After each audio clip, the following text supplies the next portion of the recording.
My name is Marissa Cole. I am 37 years old. I used to believe Christmas was about family, even if it meant driving hours, working late, and quietly covering bills no one else noticed. But last December, something changed. The emails never came. The family drive folder disappeared. And a voicemail from my mother confirmed the truth. We all agreed you're not welcome at Christmas. At first I thought it was just rejection. But then I uncovered something far worse. They had been planning my erasure long before that night, while I was the one paying every mortgage bill, every utility, every cost that kept their celebrations alive. And when I discovered what they said about me behind closed doors, the decision I made shook the very house they celebrated in. This is not just a story about being excluded, it is a story about what happens when silence turns into proof. When a family that thought they could erase you suddenly faces the cost of what you carried alone. Stay with me, because by the end, you will understand how one quiet decision changed everything they thought they controlled. I did not know it yet, but the proof of everything I feared was already waiting for me, hidden in the places I checked every day without thinking. It was a Tuesday morning in early December, cold enough that the windows in my apartment in Durham carried a thin blur of frost. I sat at the kitchen table with a mug of coffee, cooling too quickly, my laptop open, waiting for something I knew deep down was not coming. Every year since, I can remember, by the first week of December, there would be a thread of emails about Christmas. Who was bringing ham? Who was in charge of the pies? What time we would all meet at my mother's house in Charlotte. Sometimes the messages were cheerful. Sometimes they carried an edge of sarcasm. But they were always there. This time my inbox was blank. I refreshed the screen once, then again, then a third time the way you do more out of habit than hope. Still nothing. No subject lines with Christmas, in all caps from my cousin Kaylee. No dramatic reminders from my sister Caroline about labeling serving spoons. Just silence. I told myself maybe they had not started planning yet. Maybe someone was waiting on travel confirmations. But me gut no better. Silence, that exact, that clean, is never accidental. I tried the family drive we had used for years. Each December, it held a folder full of spreadsheets, playlists, evengiftregistries. When I clicked on it, a red message appeared across the screen. Access denied. At first, I thought it might be a glitch, so I tried an old bookmarked link. Same message. Denied. It was like a door that used to swing open freely, now locked from the inside. My phone buzzed beside me. A text from my mother Elaine lit the screen. Her words were simple. Don't worry. I figured you'd be busy this year. No need to stress about Christmas. There was no, we miss you. No, I hope you can make it. Just a sentence that sounded more like a dismissal than care. The kind of message that does not ask for a reply. I stared at it until the screen dimmed, the glow fading as if it was shutting me out too. The apartment was quiet, except for the faint hum of the refrigerator. I set the phone down and leaned back in my chair. I was not crying. I had stopped crying over things that predictable years ago. But there was a heaviness in my chest, a press of something I could not quite swallow. Familiar, yet heavier this time. Like a door closing with a finality I could not ignore. I thought of last year. I had arrived at the house in Charlotte later than planned. Stuck in traffic after a client meeting, my arms had been full of wrapped gifts, my hands sticky from carrying a tray of cookies. I had baked at 2 a.m. When I stepped into the kitchen, not a single person looked up. The dining table was full. Every chair taken. My sister Caroline glanced at me and smirked. Look who finally decided to show. I never even caught who muttered it. Because laughter followed, and in that moment, it did not matter. What mattered was that no one moved a chair. No one made room. I ended up balancing a paper plate at the counter, eating standing up while my relatives toasted each other in the next room. I told myself then it was a mistake. Just stress, or holiday chaos. Families forget details. Right. They forget you do not eat pork, or that you always bring deviled eggs. No one admits to liking, but everyone finishes. I let it go. But now, sitting in my apartment with that text burning in my pocket. It did not feel like an accident. It felt orchestrated. Like a meeting had been held, and my name struck from the list. The coffee had gone cold. I poured it into the sink and watched the brown swirl vanish down the drain. Outside, the street was bright, with neighbors stringing up lights. The sound of children shouting as they ran between yards. Inside, the air was heavy. I closed the laptop, not because there was nothing more to look for, but because I already knew what I would not find. That morning settled into me the way frost settles on glass, thin and invisible, until you breathe and realize you cannot see through anymore. I stayed at the table longer than I should have. My phone face down. The apartment silent, except for the low tick of the clock on the wall. My mother's words replayed in my head. Don't worry. As if the absence of a seat at the table was supposed to be a gift. I pushed the chair back, stood, and walked to the window. Across the street, a family was hauling out an artificial tree. The father adjusting the base while the mother untangled cords of colored lights. It looked effortless. The way they laughed at the mess. The way their daughter clapped when the top finally clicked into place. I watched until my breath fogged the glass, until I had to step back. The silence of my apartment pressed heavier after that. No invitation. No plans. Only the clear understanding that whatever family meant in our house, I was not included in it anymore, and for the first time I let myself feel it, not like a bruise to be hidden, but like a fracture that would not be ignored. I did not reply to my mother's message. I did not send a question to Caroline. I just let the phone stay dark and the room stay quiet, because deep down I already knew this was only the beginning. The phone rang just after 9 that night, while I was brushing my teeth, the vibration rattling against the wooden nightstand. I glanced at the screen and saw the word Mom in capital letters, the same way it had been saved years ago when I first set up the phone. I let it go to voicemail, standing frozen with the toothbrush still in my mouth. When the chime indicated a new message, I rinsed my mouth, sat on the edge of the bed, and pressed play. Her voice filled the room, flat and too rehearsed. We all agreed. You are not welcome at Christmas.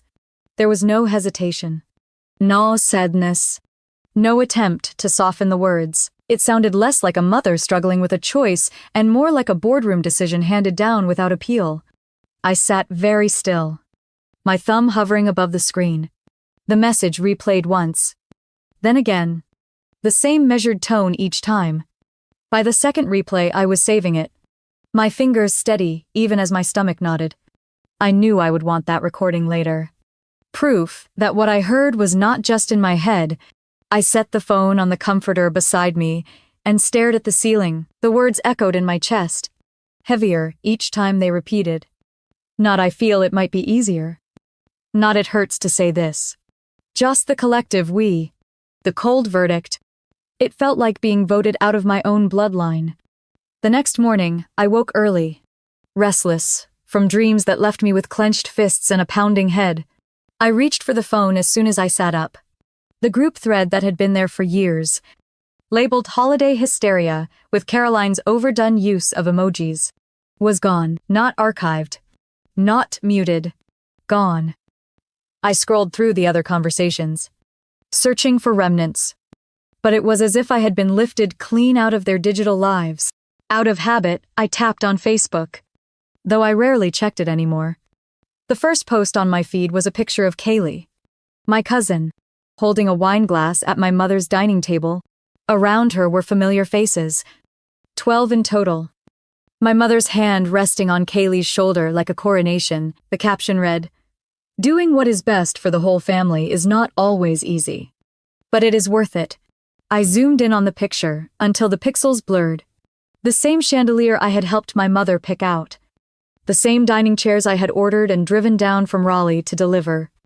Now filled with bodies that had voted me out. My chest tightened.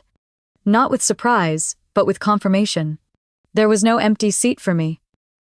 No place card left waiting. I scrolled down and saw a comment from my cousin Nathan. Hard vote, but necessary. Another from Caroline with a line of clapping hands. I closed the app quickly. but the words had already lodged in my chest like a stone. The apartment was quiet again. The hum of the heater, the only sound. I stood at the counter and poured a glass of water I barely drank. My reflection in the kitchen window looked unfamiliar. Eyes darker, shoulders tense. I whispered the words to myself, testing how they sounded outside of my head. We all agreed. Saying it out loud made it real in a way even the recording had not. By noon, I tried to distract myself with work emails, typing out responses that felt mechanical. My phone buzzed again. A notification that the holiday hysteria group had been renamed The Real Ones. The name flashed across my screen like a taunt. I tapped it. But of course, my access was denied. For a moment, I considered calling Caroline, demanding an explanation. But I set the phone down instead. I knew exactly what she would say. That I was too sensitive. That I made things tense. That it was better this way.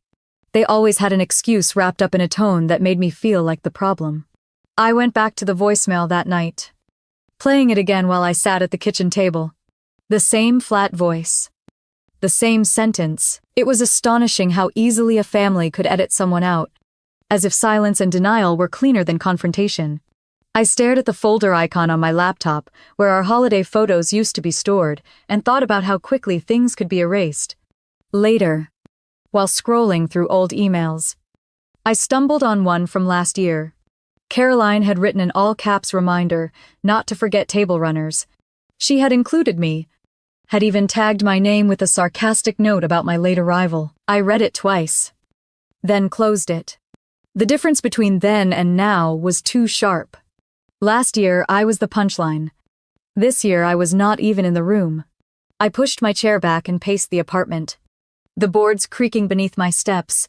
The silence felt different now. Heavier. Like a house after everyone has left.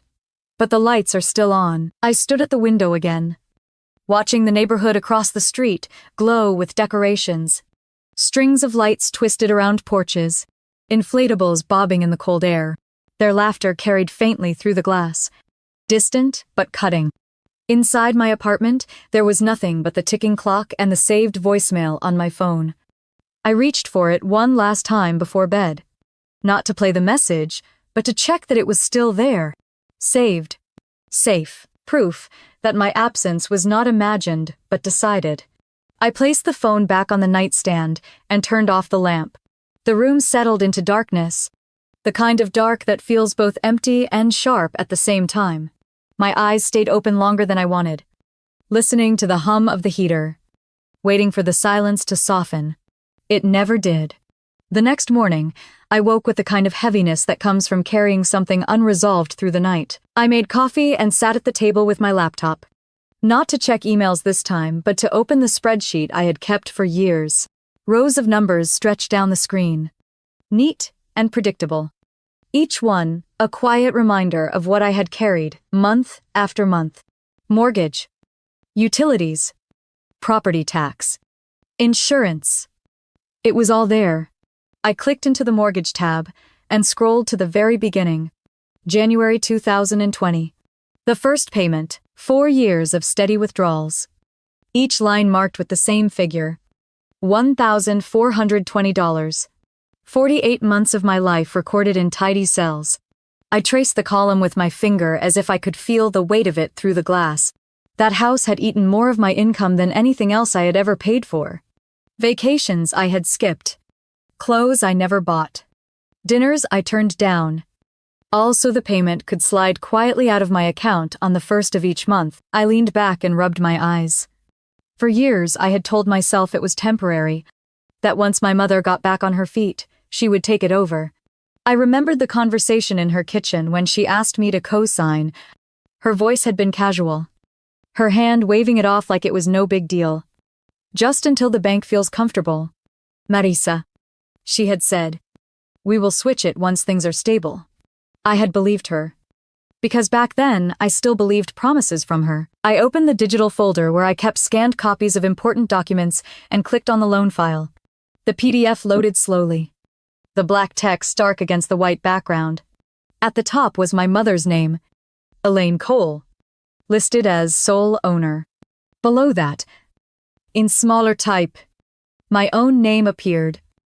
Not as owner, not as co-owner, but as co-borrower. The one who made the loan possible but held no claim to the house itself.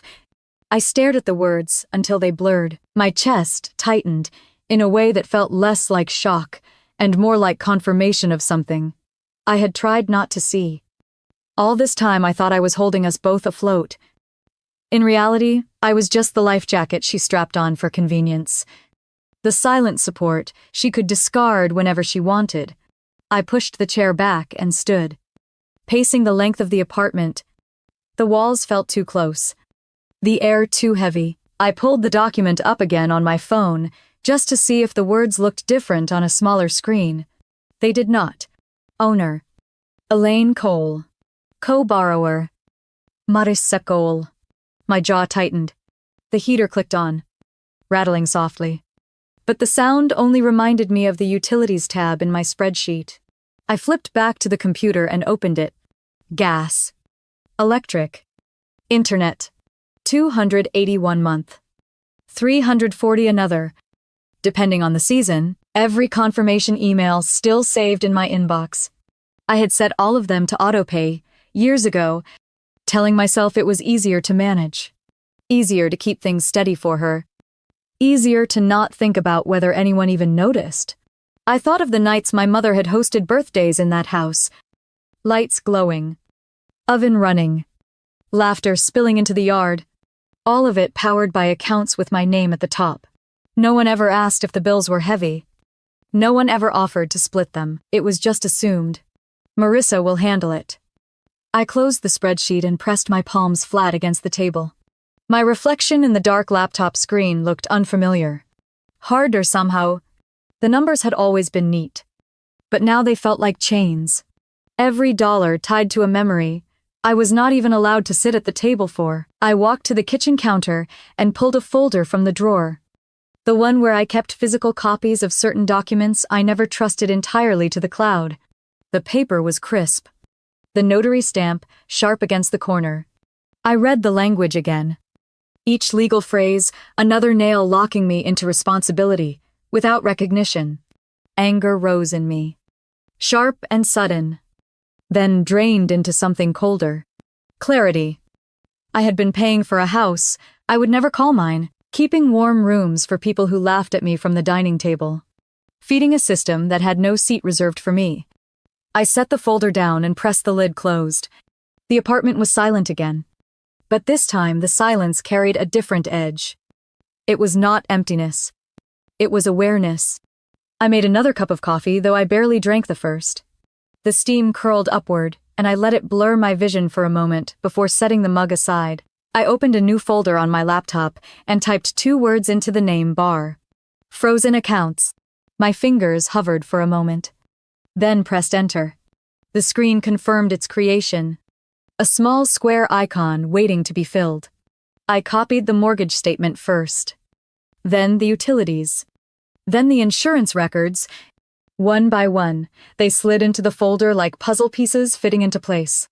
Each file another reminder that I had not imagined the weight. That it was real. Recorded. Undeniable. By the time I closed the laptop, the light outside had shifted. The late afternoon sun washing the room in a pale glow. I stood at the window again, watching a delivery truck pull into the neighbor's driveway. The driver carrying boxes wrapped in festive tape. A child clapped from the porch. The sound carried up faintly through the cold air. I stayed there until the truck left, the porch lights flicking on. Their house glowing warm against the evening. Behind me, my apartment stayed dim. The folder of evidence now sitting quietly on the desktop. I knew I would return to it, add to it, build it until there was no way to deny what I had carried alone. For now I just let the silence stretch. Not heavy this time, but steady. Like a decision forming quietly in the background. Waiting for its moment. 3 years earlier, I had stood in the lobby of a shipping store in Durham, balancing a stack of carefully wrapped boxes against my hip. Each one was labeled with a name written in my neat handwriting. Each one taped tight with care. I had worked late shifts that week, just to cover the extra cost of expedited shipping. Inside the boxes were gifts I had chosen slowly over months. Small things I thought would matter. A silver bracelet my sister Caroline had admired offhand in May. A scarf, in the exact shade of blue, my mother Elaine used to wear in her old school photos.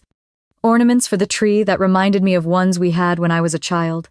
I remembered the feel of the cardboard against my arms as the clerk printed out labels. The total was higher than I had planned. But I slid my debit card across the counter without hesitation. It felt worth it. I told myself that when those gifts arrived in Charlotte, my mother and sister would smile and maybe, just maybe, remember that I was part of this family even from miles away. A few days later, I sat at my desk at work during lunch, scrolling through Facebook. The first picture that popped up was my mother's living room, crowded with relatives. Wrapping paper scattered across the rug. I zoomed in quickly, searching for the gifts I had sent. They were there, the bracelet glinting on Caroline's wrist, the scarf draped proudly around my mother's neck, the ornaments hanging from the tree. My chest warmed for a moment until I read the caption. From all of us. I read it again. Slower this time. Waiting for my name. But there was nothing. My sister had written the caption, claiming the gifts as a collective effort. As if I had been folded into a nameless group, relatives commented with hearts and thank yous. No one asking who had picked the gifts, who had sent them overnight, who had stayed late at work to pay for them. My name did not appear anywhere. I sat there in the break room with the phone heavy in my hand. Around me, coworkers chatted about holiday travel plans. But I only heard the echo of my own thoughts. How quickly a person can be erased. How easily gratitude can be repackaged until you are invisible. It had not just been that Christmas. Birthdays passed the same way. The cake for my cousin Nathan had been ordered with my card. But the photos online thanked the family. Decorations I had bought appeared in pictures, tagged as teamwork. Every effort I made was swallowed whole. Renamed. Reassigned. I told myself back then that it did not matter. That gifts were meant to be given without recognition.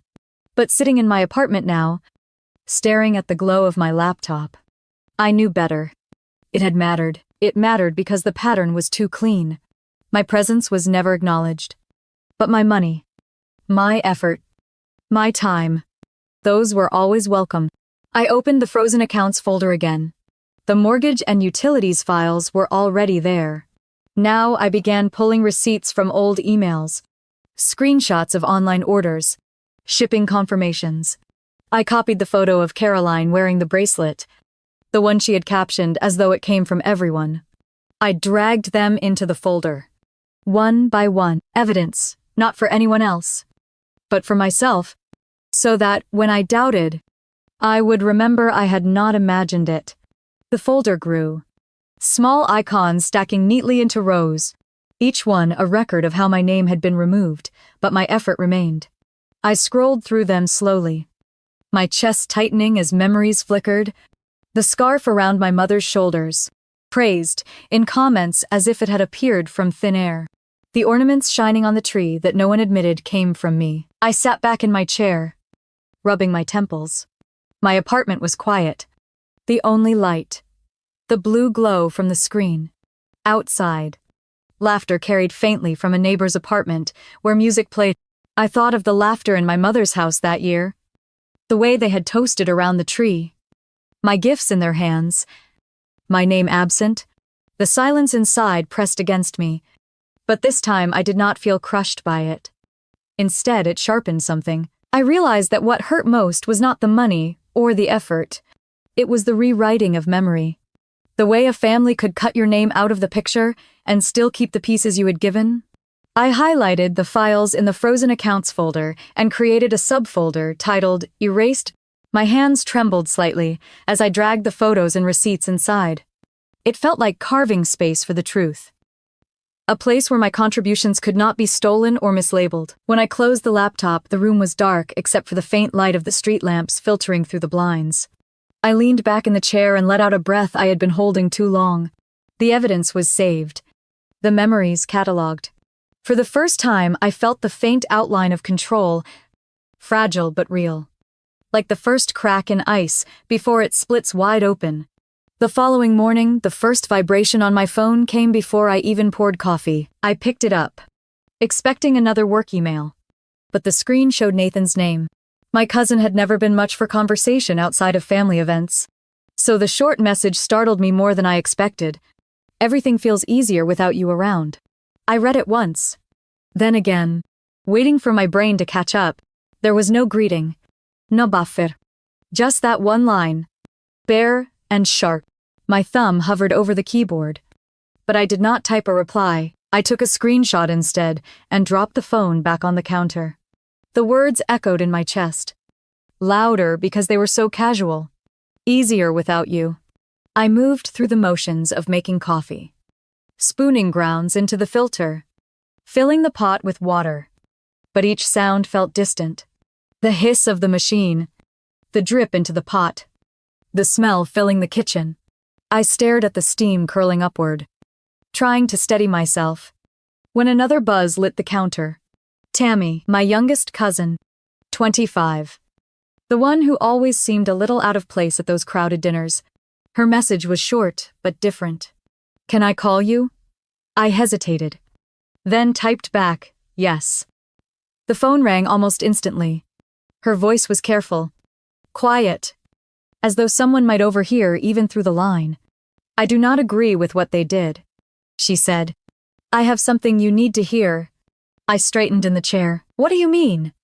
Tammy, there was a pause. The sound of her breath catching. I recorded it. The way they talked about you last week, I could not let it just sit there. My pulse quickened.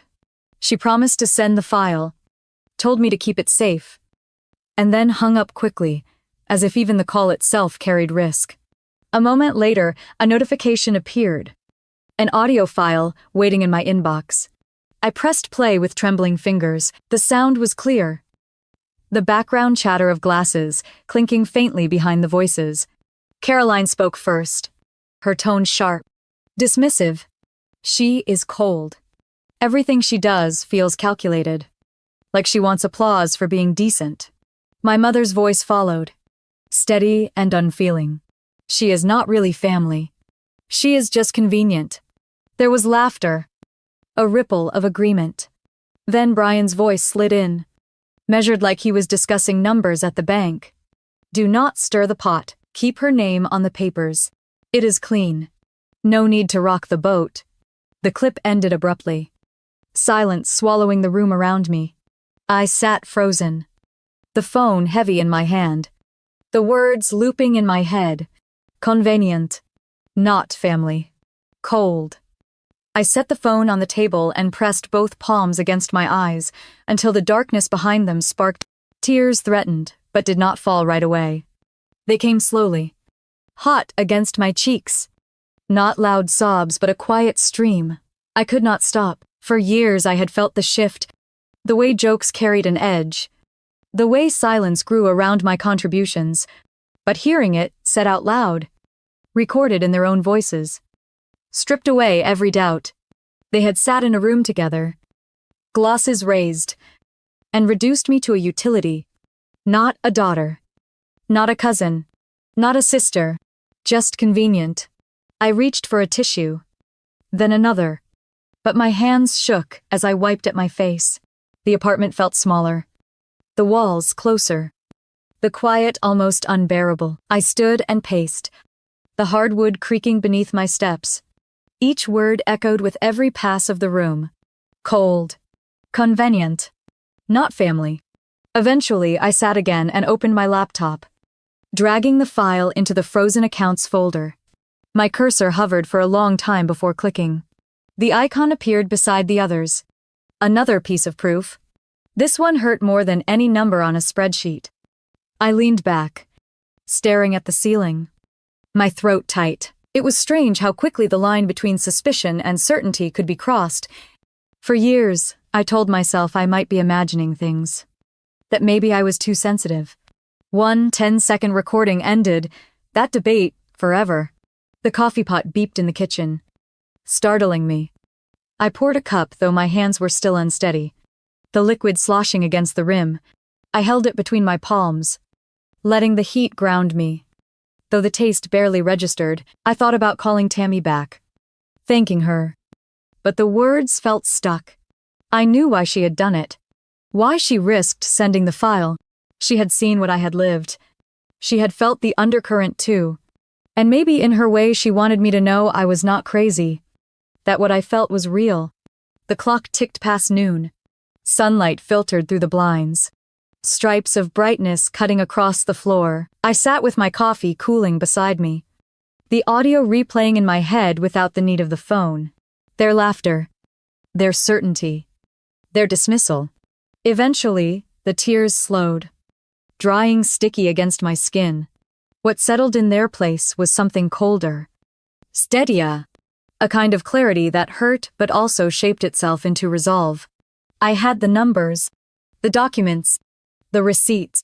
Now I had their voices too. I closed the laptop gently and sat still for a long moment, listening to the hum of the refrigerator, the faint sounds of life from the apartments above and below. My breathing steadied, the shaking in my hands easing. The truth had been spoken, recorded, saved. There was no undoing it. By the time the sun dropped lower, casting orange light across the walls, I stood and pulled the curtains closed.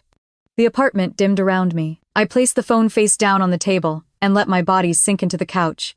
The quiet returned, but this time it was filled not with doubt but with certainty. I wiped the last trace of moisture from my cheeks and sat upright. The tears had been necessary, but they were not the end. They were the last surrender before something stronger would take shape. I could feel it waiting. Steady. Cold. Indéniable. I pulled the laptop closer and opened a fresh document. The white screen glaring in the dimness of my apartment, my fingers hovered above the keyboard, hesitating for a breath before I began typing a list. Mortgage. Utilities. Property tax. Insurance. Internet. Gas. Electric. Every account tied to that house in Charlotte. Every thread that bound me to them without acknowledgement. The list stretched longer than I wanted, and with each word my chest grew tighter. I stared at the lines until they blurred. This was the skeleton of my life for the last 4 years. Invisible, yet constant. I had kept them afloat without applause, without even a seat at their table. They had voted me out while still living on what I provided. The thought hardened inside me. If they wanted a family without me, then they could have it. Stripped of the convenience I had quietly given. I reached for a notepad from the drawer and began copying the account numbers by hand. The act steadied me, ink pressing into the page, each digit permanent. Next to them, I wrote the next scheduled draft dates, all neatly lined. January 1st. Mortgage. December 27th. Electric. January 3rd. Property tax escrow. My handwriting looked firmer than it ever had. Each number written like it was part of a contract. The clock on the stove blinked midnight. I poured myself another cup of coffee. Stronger this time, and leaned against the counter as the steam fogged my glasses. My hands trembled slightly as I lifted the mug, but the warmth steadied me. For once, the shake was not from fear. It was from the weight of choice. I walked back to the table, set the coffee down, and opened the bank's website. My username and password felt heavier than usual as I typed them in. The dashboard lit up. Clean numbers lined across the screen. The mortgage balance first. Bold at the top. I scrolled through the payment history. Row after row of my money sliding away each month. 48 months. All on time. Never a missed payment. At the bottom of the page, a small button waited. Options. My cursor hovered. The drop-down opened with simple commands. Pause. Freeze. Cancel autopay. The words looked clinical, almost harmless. I sat there for a long moment, breathing slowly, feeling the heat of the coffee against my palm. I closed the tab before clicking anything. Not yet ready. The decision needed to be deliberate, not rushed. I opened a new folder on my desktop and named it Evidence. Inside, I began dragging screenshots, mortgage statements, utilities confirmations, tax receipts, homeowner's insurance, Each file slid neatly into place. I added the recording Tammy had sent, the one where my mother's voice called me convenient, not family. I dragged in the Facebook post from Kaylee, smiling with my mother's hand on her shoulder, captioned about doing what was best for the family. The folder grew heavier with each edition, like it was absorbing years of quiet sacrifice. I paused and stared at it, a cold calm pressing into me. I had spent so long doubting myself. But here was the proof. Their voices, their faces, their denial, all documented. I picked up the phone again and reopened the banking app. The mortgage account appeared first. Scheduled payment blinking at me. My thumb hovered over the freeze option. The weight of years pressing behind that tiny button. My stomach tightened as if bracing for impact. I pressed. The screen shifted to a confirmation window. Your request to freeze this account has been submitted. A small green checkmark blinked. I let out a breath I had not realized I was holding. It was done. I set the phone down gently, as though the action itself carried ceremony. The silence in the apartment changed. It was no longer heavy with loneliness. It was sharp, decisive. The hum of the refrigerator sounded different, like a metronome keeping time with a new rhythm. I turned back to the laptop, opened another tab, and logged into the electric company. The balance was 0, thanks to autopay, but the account details still showed my name at the top. I clicked Manage. The same option appeared. Suspend. I hesitated, then saved a screenshot first, dragging it into evidence. Then I pressed the button. A confirmation email arrived instantly. Service scheduled to end December 24th at 6 p.m. I smiled without meaning to. Gas and internet followed, each one frozen, each confirmation saved. I typed out notes in the notepad beside me. Dimestampet. Account numbers circled. My handwriting steadied more with each entry. This was not chaos. It was clean. By 3 a.m. I had finished. Every account was locked, suspended, or scheduled to cut off. The folder on my desktop brimmed with proof. My shoulders ached from hunching over. But the fatigue felt different. It felt earned. I leaned back in the chair and let my eyes rest on the word frozen accounts printed across the folder icon. The irony almost made me laugh. They had erased me from their Christmas, scrubbed me from chats and photos, but now I had erased their safety net, the quiet machine that kept their house glowing and warm. I drafted 3 emails before bed. The first addressed to the Charlotte Observer reporter I had once worked with on a charity drive. The second to the director of the nonprofit where my mother volunteered. The third to Brian's branch supervisor at the bank. Each draft contained attachments, labeled neatly. I did not write accusations, only facts, documents, receipts, the recording, screenshots of frozen accounts. I saved them all in drafts. Not ready to send, but knowing I would. When I finally pushed the laptop closed, the clock read almost 4. My eyes burned, but my chest felt lighter than it had in months. I walked to the window and pulled the blinds back. The street outside was silent. The pavement, slick from frost. Across the way, a neighbor's house glowed with Christmas lights, blinking red and green in steady rhythm. I watched them flicker against the dark sky. And for once, the sight did not sting. I pressed my palm against the glass, cold seeping into my skin. This was not revenge born of rage. It was survival. It was stepping back from the endless drain of being convenient. They had called me cold. Maybe they were right. Cold was steady. Cold was controlled. Cold knew when to stop feeding a fire that only burned me down. I let the blinds fall back into place and walked to the couch. My body sank into the cushions, exhaustion pulling at me. But beneath it was something firmer. A decision made. A line drawn. The folder on my laptop waited, heavy with proof, patient with silence. My phone sat quiet on the table. Confirmation messages stacked in my inbox. For the first time in years, I was not waiting for their approval, their invitations, their votes. As I closed my eyes, the quiet did not ache. It hummed with certainty, like ice spreading clean across a lake. unbroken. Undeniable. Christmas Eve arrived with a brittle sky. The kind that holds its cold high in the air and lets it sink into the ground. I woke late that morning, stretched across the couch with the blanket tangled around my legs. My phone buzzed on the table beside me with reminders from the frozen accounts.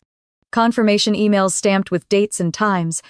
I skimmed each one, then tucked the phone back face down. Everything was in motion now. The day passed quietly. I cooked myself eggs, toasted bread, and made tea. I walked to the corner store for milk. The sidewalks nearly empty. Most people already home preparing for their celebrations. My own apartment stayed still. No decorations. Not tree. No gifts stacked in a corner. I had stopped pretending. By evening I sat with a book in my lap, though I barely read the words. My phone buzzed once. Then again. At first I ignored it. But the sound repeated, messages stacking quickly. I leaned forward and picked it up. The screen lit with a flood of texts. Each one from cousins still at my mother's house in Charlotte. The first said power just went out. The next came seconds later. Everything's black. Mom is screaming. Another followed. Catering tried to run the card and it was declined. No one can pay. I stared at the words. The corners of my mouth, tightening though, I did not smile. I scrolled as more arrived. Guests confused. People lighting candles. Kaylee posted in a group chat asking if anyone had extra flashlights. The image formed in my mind too clearly. The crowded dining room gone dark. The turkey cooling in silence. Voices rising as panic spread. A new message popped up. This one, from Caroline. Did you do this? I let the phone rest in my hand, my thumb brushing the edge of the screen. I did not type anything back.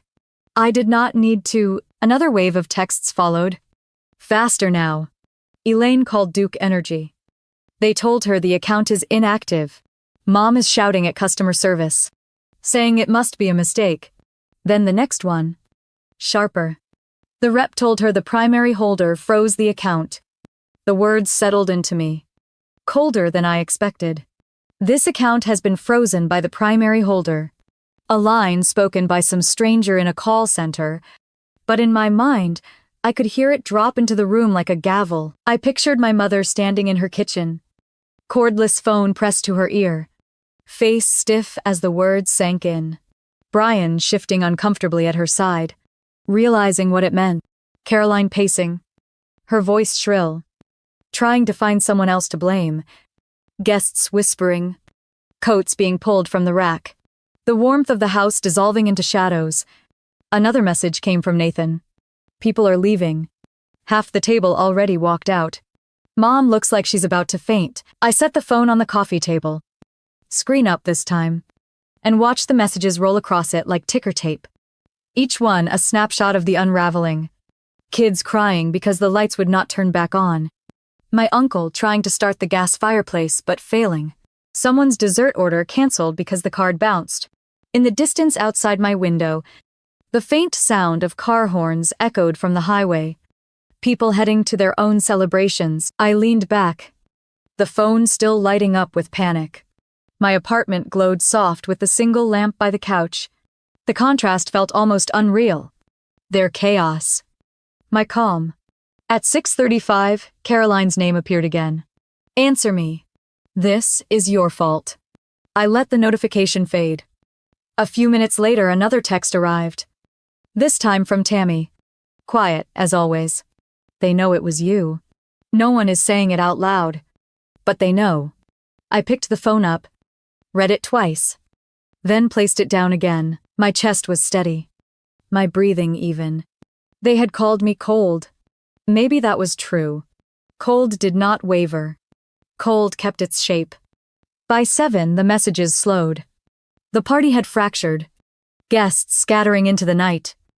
The last text that came through was from Nathan. Everyone's gone. House is dark. Mom just keeps saying your name. I stood and walked to the window.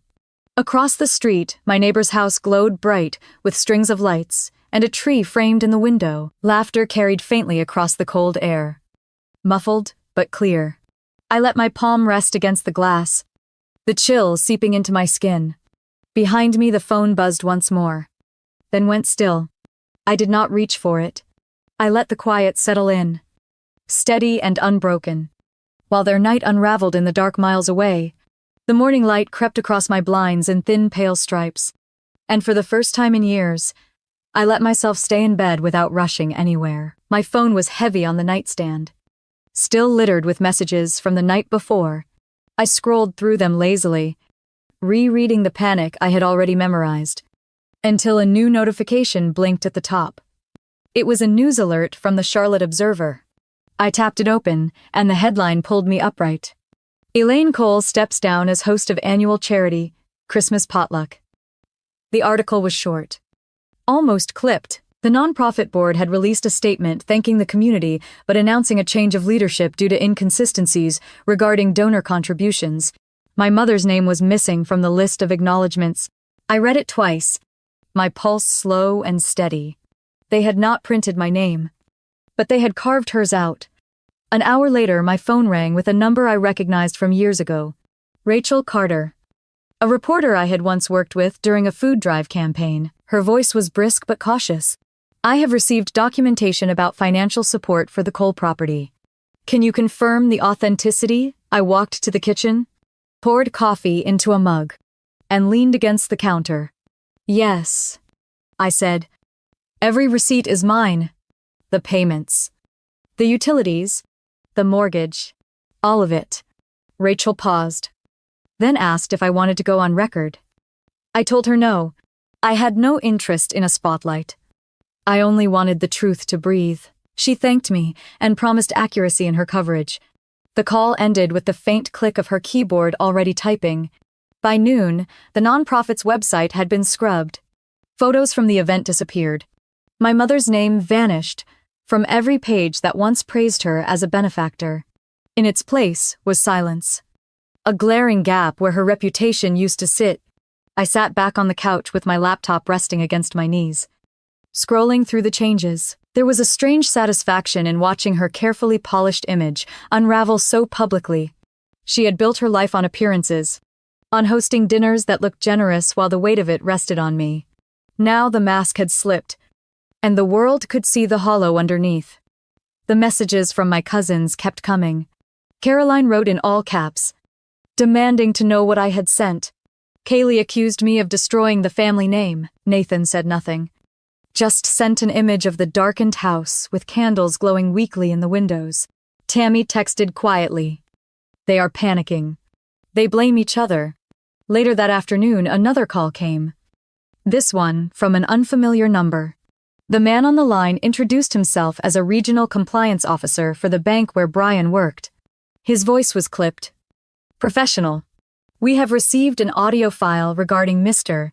Cole's comments on loan documentation. Effective. Immediately, he has been placed on administrative leave while we review. I murmured, acknowledgement. Gave no extra detail, and let him hang up. The room was silent again except for the hum of the heater.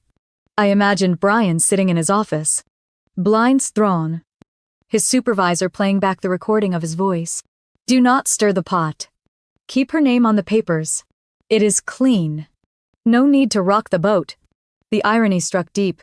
For years he had dismissed me with those exact words, smooth and calculated, as though reducing me to paperwork was harmless. Now those same words had circled back, stripping him of his authority. I pulled my blanket tighter around my shoulders and stared at the snow beginning to fall outside. Each flake hit the glass and melted instantly, leaving thin streaks of water. My chest felt lighter. Not joyful, not triumphant, but steady. Around 3 in the afternoon, Rachel's article went live. This time, it was longer, detailed. It outlined years of payments made by a co-borrower whose name was not listed on the deed. It mentioned utility accounts, insurance, tax records, all tied back to the same individual. The piece never named me, but it did not have to. Anyone who had been at that table, anyone who had laughed at my expense, would know. I closed the laptop and sat quietly. The hum of traffic outside, faint through the walls. I thought about my mother. her phone ringing non-stop, her neighbors whispering. She had always cared more about appearances than anything else. Losing face in front of the community would cut deeper than losing power in her house. By evening, the text slowed. The last one I received was from Tammy. She wrote simply. Grandma asked what happened. No one will tell her. I set the phone down and let the message sit. The house in Charlotte was dark. The charity ties severed. Brian's career cracked open. And my mother's name erased from the board she worshipped. The mask she had worn for years was gone. And for once I did not feel invisible. I poured myself another cup of coffee. Stronger this time. And stood at the window as the snow thickened outside. The city was quiet. The street below, lined with glowing lampposts. My reflection looked back at me in the glass. Steady and unflinching. For the first time in years, the silence around me felt like company instead of punishment. The phone began buzzing again before the coffee cooled in my hands. Caroline's name filled the screen first, followed by a string of messages, each sharper than the last. You ruined everything. Do you realize what you've done? Mom is humiliated. The family looks like fools. I scrolled slowly, reading each line with the same detached calm. I used to read work emails. There was nothing new in her voice. Only blame hurled like it always had been. But this time it landed with no weight. I tapped the screenshot buttons carefully, storing each message, then slid them into the frozen accounts folder. They joined the receipts, the recordings, the photographs. I labeled them Caroline, Texts, Deck 24.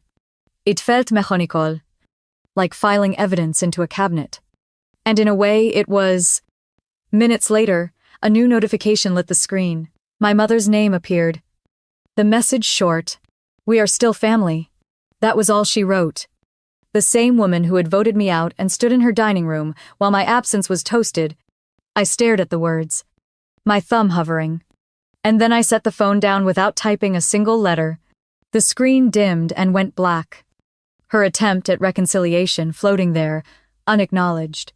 The silence stretched for a few breaths before another buzz shook the table. Tammy this time. Her text came through like a whisper compared to the others. They are all fighting. Everyone is blaming each other. I pictured the house in Charlotte. Voices raised. Plates shoved aside. The family fractured under its own weight. Caroline pointing at Brian, accusing him of carelessness with the bank. My mother lashing out at Kaylee for posting pictures that drew attention. Nathan sinking into silence the way he always did when conflict boiled. And Tammy, the quiet observer, sending me glimpses from the edges of the storm. The snow outside thickened, flakes stacking against the window pane. Soft and steady. Inside my apartment, I saved Tammy's message too, sliding it into the same folder. I labeled it Family, Internal, Deck 25. My fingers were steady as I typed. Each keystroke, another reminder that I was not the erased one anymore. I was the one keeping the record. The phone rang suddenly. A call instead of a text. Caroline again. I let it vibrate against the table until it went silent. Seconds later, another call. This time from Brian's number. I muted it before the first ring ended. When my mother tried a moment after that, I turned the phone face down. The screen pulsed with their desperation, but I let it glow unanswered. I stood at the counter, sipping the last of my coffee, and listened to the quiet hum of the apartment. Each buzz of the phone was a contrast. Their chaos pressing against my calm, the balance had shifted. And for once, I was not scrambling to explain myself or defend my worth. More texts poured in. Caroline again. Her words jagged. You think this makes you strong, but all you did was tear us apart. Then Brian. Clipped and cold. Do you realize the legal mess you have caused? You will regret this. Finally. My mother again. We can move past this if you stop now. Come home. I screenshotted each one. Dropped them into the folder. Labeled them carefully. It no longer hurt to read. It felt like collecting exhibits for a case I no longer needed to argue. They had given me all the proof themselves. Each message another crack in their facade. Hours passed like that. the storm outside burying the streets in white, while inside my apartment, the folder grew heavier with evidence. I moved between the couch and the window, sometimes sitting, sometimes standing, always steady. The phone never stopped buzzing, but the noise only underscored the distance between us. By late afternoon, Tammy sent one more message. Mom is crying now. Caroline won't stop shouting. Brian left the house. Uncle Todd said he is done helping. It is falling apart. I read it slowly, then saved it. My chest tightened. Not with sorrow, but with something colder, cleaner. This time I was not the victim left outside the door. I was the one holding the record, the one shaping the truth. I closed the laptop and set it on the table. The snow had stopped, leaving the city wrapped in silence. My apartment glowed with the warm light of a single lamp, steady and calm. I let the phone rest face down again. Their voices trapped inside but no longer reaching me.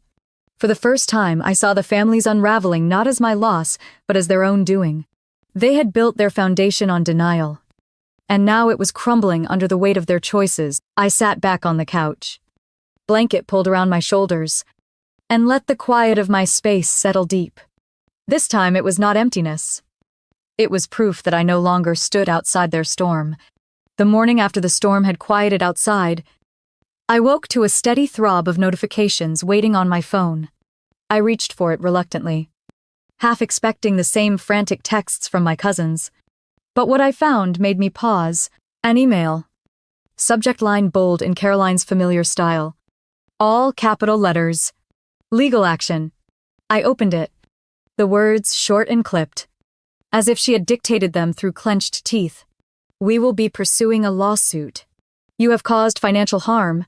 Prepare yourself. My eyes lingered on the last sentence. Its false authority almost laughable. I read it again. Not with fear, but with the calmness of someone who finally knew where the ground beneath her feet was solid. I took a screenshot, labeled it Caroline, email, legal threat, and dropped it into the frozen accounts folder. The day carried on quietly.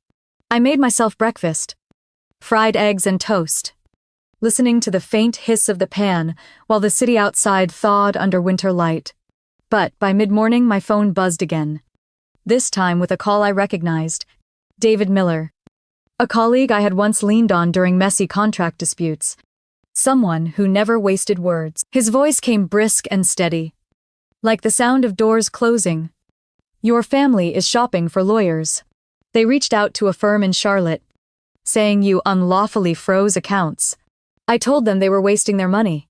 I straightened in my chair, the phone pressed firm to my ear.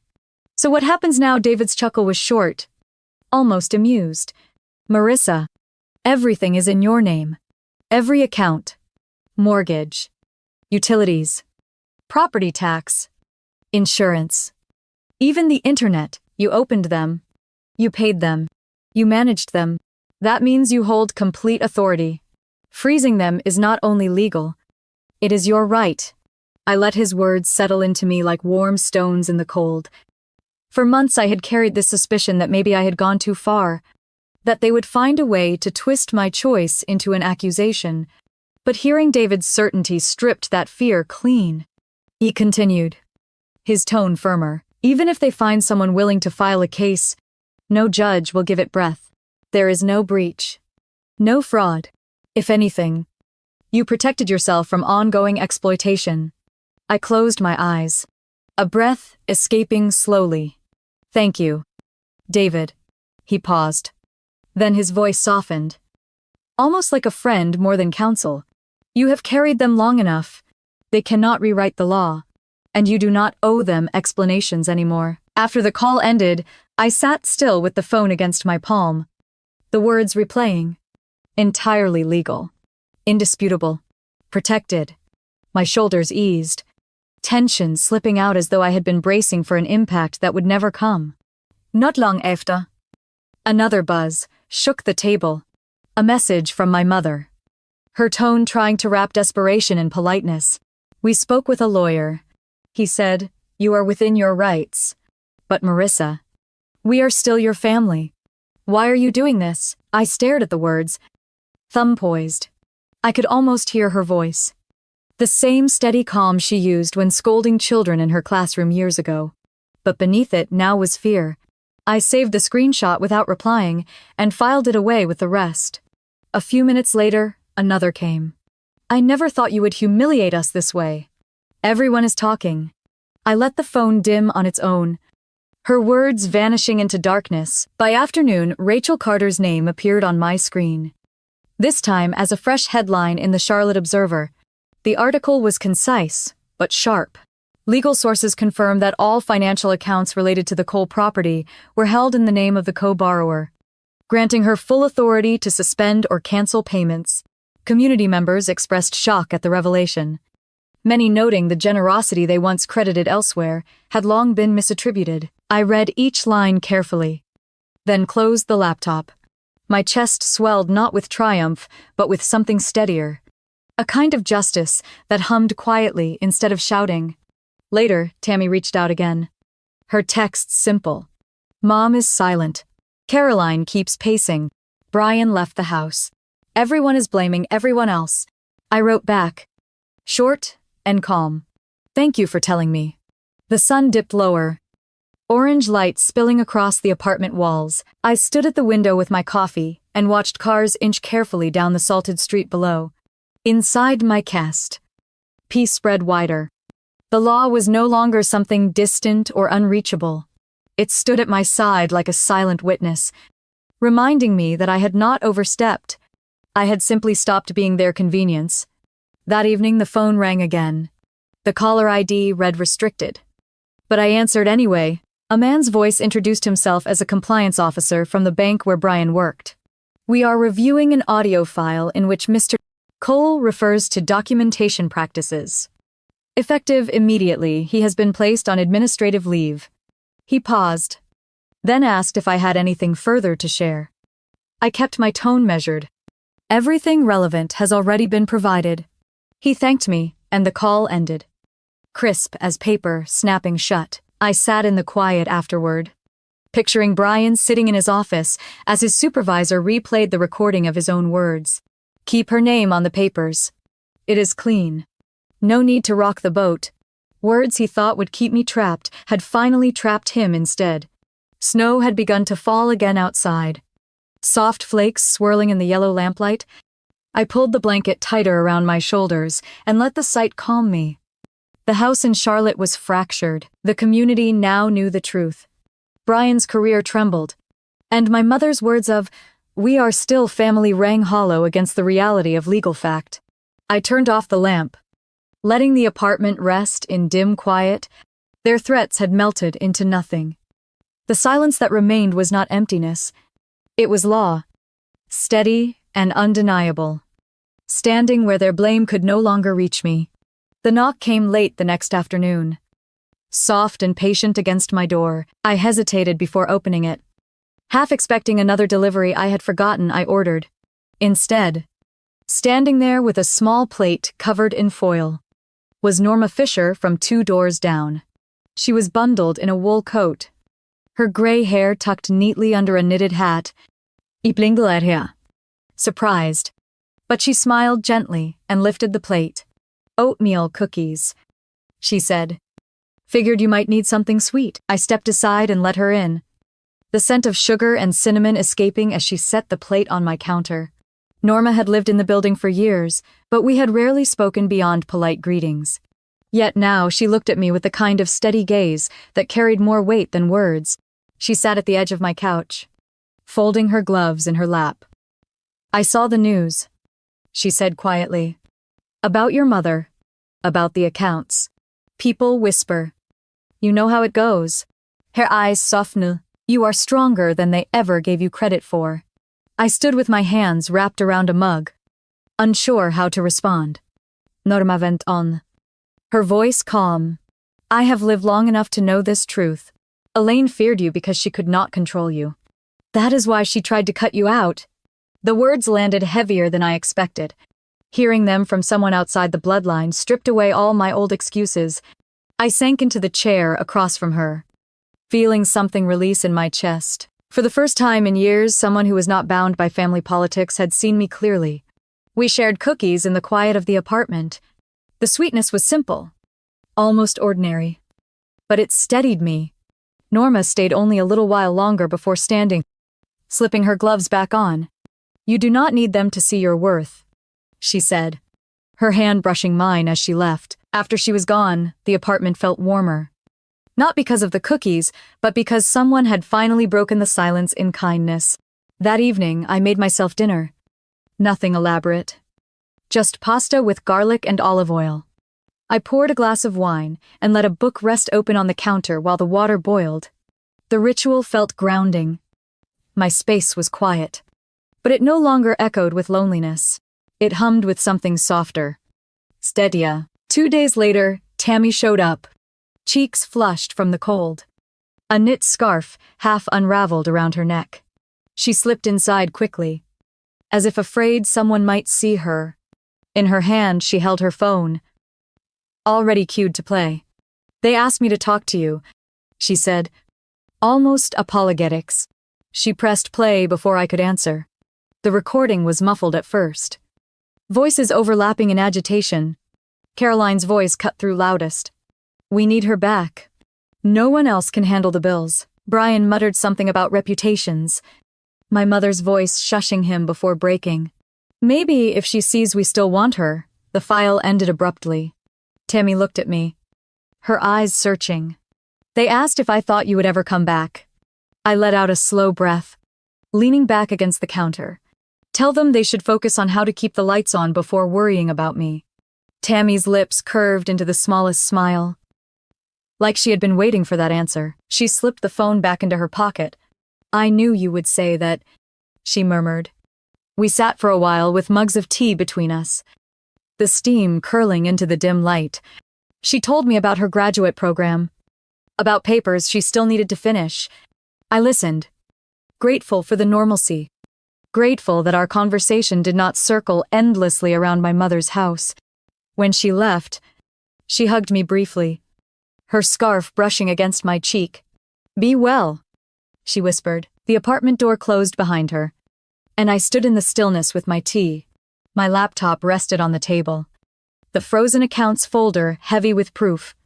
But I did not open it. Instead, I looked around my space. Small but mine. The lamplight glowing across the walls. I thought about the noise in Charlotte, the arguments Tammy had described, the fractured voices in the recording. For so long I had mistaken their chaos as proof that I belonged, that I had to keep fixing, paying, smoothing. But here, in this quiet, I realized peace was worth more than any invitation or apology. I rinsed the cups, set them on the rack to dry, and let the hum of the refrigerator fill the silence. For the first time, I did not ache to be part of their table. I felt grateful to have walked away from it. The next week, I drove across town to the bank. The road still edged with dirty snow from the last storm. The sky hung low and gray, the kind of winter morning that makes the world feel quiet before it stirs awake. I parked, shut off the engine, and sat for a moment with the folder on the passenger seat. Mortgage transfer, printed in red ink. Inside were notarized forms, account records, every piece of proof I had prepared. When I stepped inside, the warmth of the building wrapped around me. The faint smell of coffee, drifting from behind the counters. A young teller greeted me and directed me to a loan officer's office. I followed the carpeted hallway, each step steady, each breath slow. The officer looked up from his desk as I entered, his smile professional but neutral. I placed the folder on the desk, sliding it toward him. "I need to remove my name from the mortgage on a property in Charlotte. The account is in both names, but the title belongs solely to Elaine Cole. She will assume full liability." He adjusted his glasses and opened the folder, scanning the documents carefully. His pen tapped once against the desk before he nodded. "You have the notarization. This is complete. By signing here, you release any responsibility tied to this loan." I took the pen, the weight of it firm between my fingers, and signed my name one last time. The officer stamped the papers, the sound sharp against the quiet office. It was done. The house no longer tethered me. The mortgage. The taxes. The endless bills. They were no longer mine to carry. As I walked back to my car, the cold bit against my cheeks, but I felt lighter. My boots crunched against the frozen sidewalk. Each step an exhale. Back in my apartment in Durham, I set my laptop on the table and opened the frozen accounts folder one last time. Screenshots. Receipts. Recordings. Every file lined up in neat rows. For months, it had been my shield. My record of survival. I scrolled slowly, then closed the lid. It was not a weapon anymore. It was a period at the end of a long sentence. I made myself coffee. The familiar sound of the machine filling the room. The smell drifted warm through the air as I settled by the window. Mug cupped between my hands. Outside, the snow had begun again. Flakes drifting soft and steady. Coating the street in white. The world looked quiet. Almost new. I whispered the words out loud. Not for anyone else, but for myself. I did not destroy them. I only stopped giving them access to my sacrifice. The truth landed like a stone dropped into still water, rippling out but settling steady. For years I had believed that love meant giving without end. That loyalty meant silence, even when it cut deep. But sitting in that small apartment, watching snow fall across Durham, I finally understood. Walking away was not cruelty. It was survival. My phone sat on the table, dark and silent. No new messages. No threats. No pleas. And I did not reach for it. Instead, I took another sip of coffee and let the warmth fill me. A reminder that peace could be this simple. If you have ever carried a family that refused to see you, if you have ever poured yourself into people who only called you convenient, I hope you hear this. You are not weak for walking away. You are not cruel for choosing yourself. Sometimes the strongest thing you can do is freeze the access to your sacrifice and step back into the light of your own life. I want to hear from you. Have you ever had to choose peace over obligation? Or walk away from a table that no longer had a seat for you? Share your story in the comments. Tell me where you are watching from. And if this story touched something in you, make sure to subscribe so you do not miss the next one. There are more stories ahead. More voices to be heard. And more truths we are finally ready to tell together.